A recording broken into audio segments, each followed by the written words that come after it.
नमस्कार दोस्तों। कल के वीडियो में मैंने आप लोगों को बताया कि कैसे स्वामी विवेकानंद जी स्वामी रामकृष्ण परमहंस से मिले और वो फिर उनके शिष्य बने और फिर हिंदू धर्म का प्रचार करने के लिए वो समाज में भ्रमण किए और अंततः वो शिकागो में सर्वधर्म सम्मेलन में जाने के लिए तैयार भी हुए। और आज के वीडियो में मैं आपको बताऊंगा कि स्वामी विवेकानंद जी कितनी कठिनाइयों के बाद शिकागो पहुँचे और उन्होंने वहाँ ऐसा क्या कहा कि पूरी दुनिया उनकी बातों को सुन करके हिंदू धर्म की दीवानी हो गई और उनके शब्दों को सुन करके पूरी सभा जो है तालियों की गड़गड़ाहट से गूंज उठी। और वहाँ उन्होंने कितने सालों तक रहे और हिंदू धर्म का प्रचार अन्य देशों में किए और फिर उनका महापरिनिर्वाण कर भी बात करेंगे। तो हम वीडियो स्टार्ट करते हैं। अंततः वो दिन आ ही गया जब स्वामी विवेकानंद जी मुंबई से शिकागो के लिए रवाना हुए। वो दिन था 13 मई 1893। बड़ी कठिनाइयों के बाद वो शिकागो पहुँचे तो उनके सामने एक और संकट आ पड़ा, क्योंकि जो सर्वधर्म सम्मेलन का डेट था वो टल गया और सितंबर में होने को हो गया। अब उनके पास ये चुनौती आ गई कि वे बाकी के दिन रहेंगे कहाँ। लेकिन कहते हैं जिसका सहारा जिसकी रक्षा ऊपर वाला करता है उसको कोई ना कोई रास्ता जरूर दिखाई देता है। ठीक उसी तरह से स्वामी विवेकानंद जी का परिचय एक वृद्ध महिला से हुआ।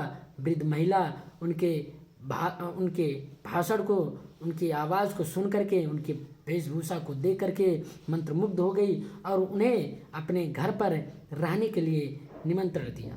स्वामी जी उसके इस प्रेम भरे आग्रह को ठुकरा ना सके और वे उनके यहाँ रहने के लिए चले गए। उसी वृद्ध महिला की सहायता से उन्हें शिकागो धर्म सम्मेलन में बोलने की अनुमति भी मिली थी। अब अंततः वो फाइनल दिन आ गया। वो दिन आ गया सर्वधर्म सम्मेलन का दिन है 11 सितंबर 1893। वहाँ उन्हें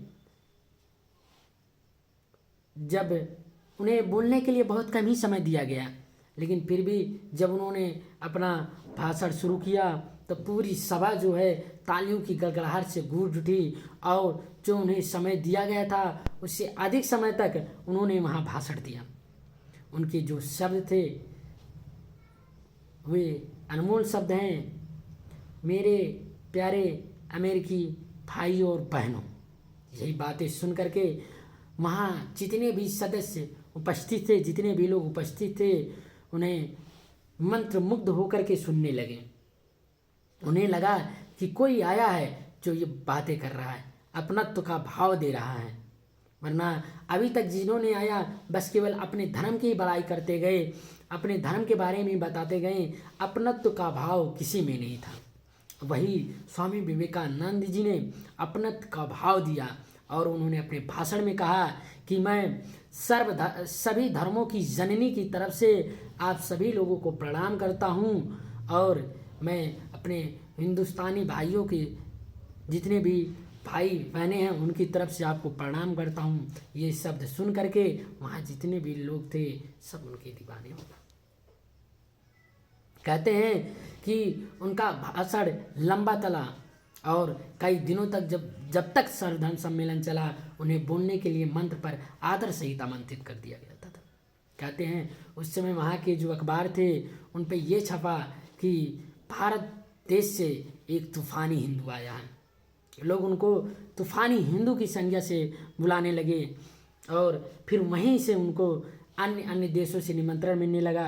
इंग्लैंड से, जर्मनी से, जापान से वहीं अन्य देशों की यात्रा पर गए और वहाँ जो है अपने हिंदू धर्म का प्रचार किया। कहते हैं कि एक ऐसा वाक्य है उनके जीवन का कि जब वे भाषण देकर निकले तो एक अमेरिकी महिला उनके भाषण से बहुत मंत्रमुग्ध हो गई और उनके पास प्रेम प्रस्ताव लेकर पहुंच गई। उनसे बोली कि स्वामी जी, मैं आपसे शादी करना चाहती हूँ। स्वामी जी तो ब्रह्मचारी थे। उन्होंने उससे पूछा, आखिर आप ऐसा करना क्यों चाहती हैं? उन्होंने कहा कि मैं आपके जैसा एक पुत्र चाहती हूँ, जो आप जैसा ही विद्वान हो और सबका सम्मान करने वाला हूँ। तब स्वामी जी ने जो बातें कही उसको सुन करके हर स्त्री को, हर पुरुष को गर्व होगा। उन्होंने कहा कि माते, मैं आपकी पहली वाली इच्छा तो पूरी नहीं कर सकता हूँ, लेकिन दूसरी इच्छा मैं ज़रूर पूरा कर सकता हूँ। मैं आपका पुत्र बनूंगा, आप मेरी माता बने और वो सपना मैं आपका पूरा कर दूंगा। उनकी ये बातें सुन करके वो महिला उनके चरणों में नतमस्तक हो गई। ऐसे थे हमारे स्वामी विवेकानंद जी।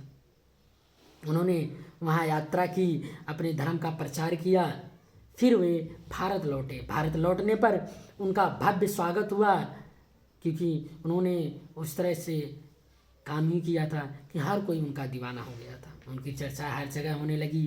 पर स्वामी विवेकानंद जी अपने कर्तव्यों को नहीं भूले।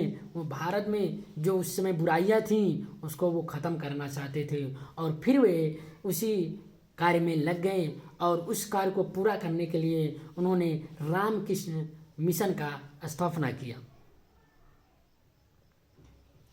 अपने दायित्वों को निभाते हुए फिर वो कुछ सालों बाद विदेश गए प्रचार करने के लिए, लोगों के बीच भी जुड़े रहे, और अंततः वो दिन आ ही गया जिस दिन वो हम लोगों को छोड़ करके ईश्वर के पास जाने के लिए तैयार हुए। वो दिन था 2 जुलाई 1902। उस दिन वो अपने क्रियाकलाप से तैयार हुए। क्रियाकलाप करने के बाद जो भी उनका पूजा पाठ था वो करने के बाद वो अपने शिष्यों के पास आए। उन्होंने अमृत वचन कहे, और उसके बाद उन्होंने कहा कि अब मेरा यहाँ से जाने का वक्त आ गया है, मैं ध्यान करने जा रहा हूँ और मुझे कोई भी तकलीफ़ नहीं देगा। ये कहकर वे अपने कमरे में गए, ध्यान लगाए, और आधे घंटे बाद हवा का एक झोंका आया, उनके दरवाजे की खिड़की खुली तो लोगों ने देखा कि स्वामी जी हमें छोड़ करके ईश्वर में विलीन हो गए। तो ऐसे व्यक्तित्व के धनी थे स्वामी विवेकानंद जी। अगर उनके जीवन से जुड़ी कोई भी बातें अधूरी रह गई हो तो आप लोग हमें कमेंट कीजिएगा, हम उससे आप लोगों के साथ शेयर जरूर करेंगे। कल उनके जीवन, इनके अनमोल वचन के बारे में हम आप लोगों को बताएंगे। आज के लिए बस इतना ही। नमस्कार दोस्तों।